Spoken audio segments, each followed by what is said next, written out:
The word for today, poured from experience to experience. God said, Moab, its people are like wine left to settle in a jar.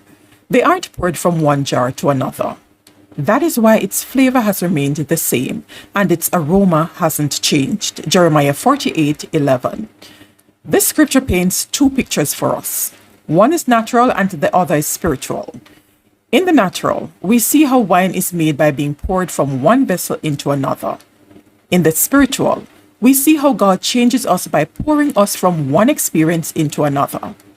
In winemaking, when the wine is poured out of one vessel into another, it leaves behind dregs to be removed to produce good vintage.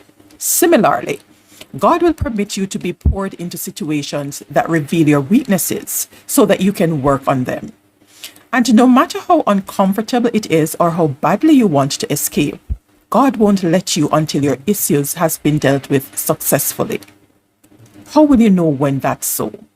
Because as you enter your next experience, you will leave them behind you. In the winemaking process, the wine doesn't spend the same amount of time in each vessel. That's because each vessel serves a different purpose. Only the winemaker knows the purpose of each vessel, and therefore determines the amount of time needed in it. If you're being poured from one experience into another, read this.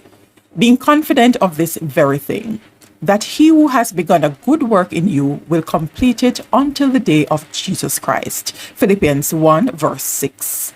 That is the word for today.